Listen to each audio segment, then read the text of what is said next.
আজ বিপত্তারিণী পুজো। মাকে 13টা মিষ্টি 13টা ফল দিয়ে পুজো দিতে হয়। আর যারা উপোস করে তাদেরকেও 13টা লুচি খেতেই হবে, আলুর দম দিয়ে হোক আর যে কোনো সবজি দিয়ে হোক। আমি আজকে লাবড়ার তরকারি করব। লাবড়া তরকারি কেটে রেখেছি। এখানে 13টা সবজি আছে। আপনাদেরও 13টা সবজি না থাকলেও দিতে হবে না, যেহেতু আমার বাড়িতে আছে সেই জন্য আমি কেটে রেখেছি। আর করব আলুর দম। এখানে আলু কেটে রেখেছি, আলুর দম করব। আর এখানে আমি ময়দা মেখে রেখেছি। ময়দাটা আমি কি দিয়ে মেখেছি সেটাও আপনাদেরকে বলছি। ময়দার মধ্যে প্রথমে দিয়েছি নুন, একটু চিনি দিয়েছি, একটু জোয়ান দিয়েছি, সাদা তেল দিয়ে গরম জল দিয়ে ডোটা ভালো করে মেখে রেখে দিয়েছি। চলুন যাই। এইবারে আমার লাবড়া তরকারিটা প্রথমে আমি বসিয়ে দিই।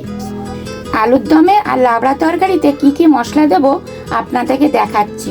আমি পেস্ট করে আনবো। এর প্রথমে দিচ্ছি আদা কুচি, আর দিচ্ছি কাঁচা লঙ্কা, কাজু বাদাম আর কিশমিশ।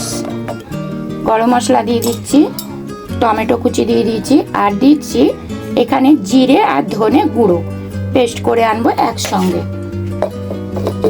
তখন আমি কড়া বসিয়ে দিয়েছি, কড়ার মধ্যে সর্ষে তেল দিয়ে দিয়েছি। আমি এবার ফোড়ন দিয়ে দিচ্ছি, লাবড়া বসাবো। একটা তেজপাতা দিচ্ছি, দুটো শুকনো লঙ্কা দিচ্ছি, আর দিচ্ছি 5 ফোড়ন। 5 ফোড়নটা ভালো করে একটু নাড়াঘাটা করে নেব, কারণ গন্ধটা ছাড়লে তখন সবজি বা মশলা দেবেন, ভালো লাগবে খেতে, দারুণ লাগবে। এবারে আমার মশলাটা হয়ে গেছে। যে আমি পেস্ট করে এনেছিলাম যেই মশলাটা, সেই মশলাটা আমি দিয়ে দিচ্ছি। মশলাটাকে দিয়ে ভালো করে আমি নাড়াঘাটা করে নেব। তো মশলাটা কষিয়ে তবেই আমি সবজি দেবো। সবজিটাকে এই মশলার মধ্যে ভালো করে কষিয়ে নেব।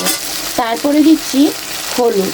হলুদ এর সঙ্গে দিয়ে দিচ্ছি, হলুদ দিয়ে আমি ভালো করে কষিয়ে নেব। এরপর দিচ্ছি নুন। নুনটাকেও আমি দিয়ে দেবো, নুন দিয়েও আমি ভালো করে কষিয়ে নিচ্ছি।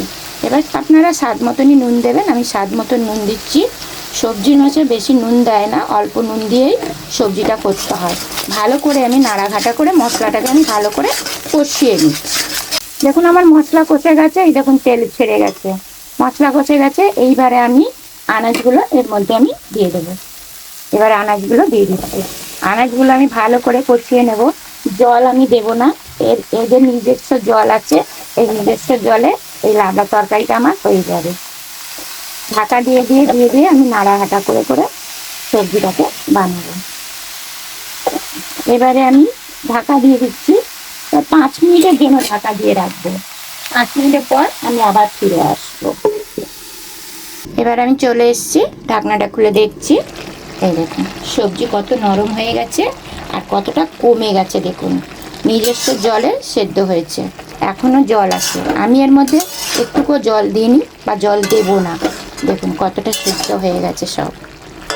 এইবারে লাস্টে আমি চিনি দিয়ে দিচ্ছি। চিনি না দিলে ভালো লাগবে না খেতে, একটু মিষ্টি মিষ্টি হবে, নাহলে সবজি স্বাদ পাওয়া যাবে না।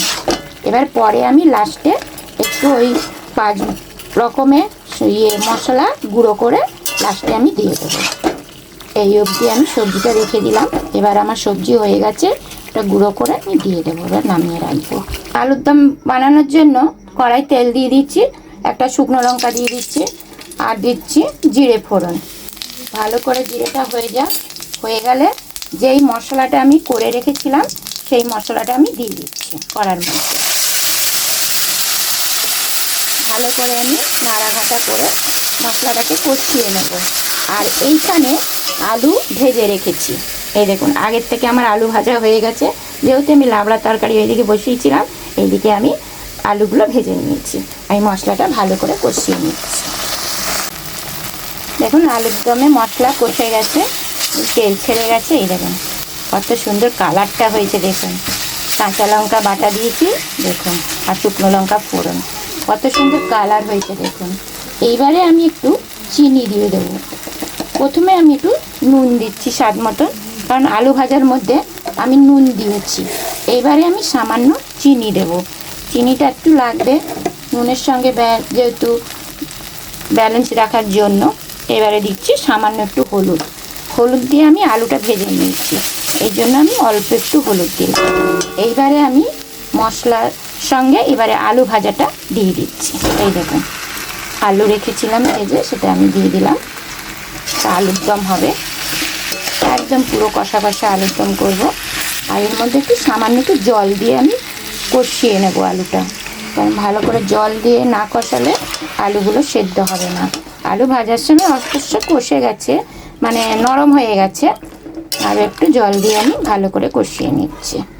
দেখুন 13টা লুচি আমার বেলা হয়ে গেছে, আর এইদিকে তেল বসিয়ে দিয়েছি, তেলও গরম হয়ে গেছে। এইবারে আমি লুচিগুলো ভেজে নেব। দেখুন 13টা কিন্তু আছে, দেখুন 1 2 3 4 5 6 7 8 9 10 11 12, এই একটা 13টা লুচি আছে।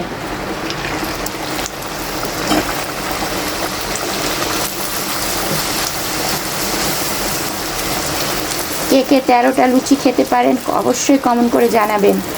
এই দেখুন কত সুন্দর ফুলেছে, দেখুন অনেকক্ষণ ধরে মেখে রেখে দিয়েছিলাম, দারুণ ফুলেছে। সব লুচিগুলো এইভাবেই আমি ভেজে নিচ্ছি। আলুর দমটা কত সুন্দর হয়েছে। এবার আলুর দম হয়ে গেছে, এখানে লুচি হয়ে গেছে, এইবারে লাবড়াও হয়ে গেছে। এবারে আলুর দমটা আমি দিয়ে দিচ্ছি, এইবারে লাবড়াও আমি দিয়ে দিচ্ছি।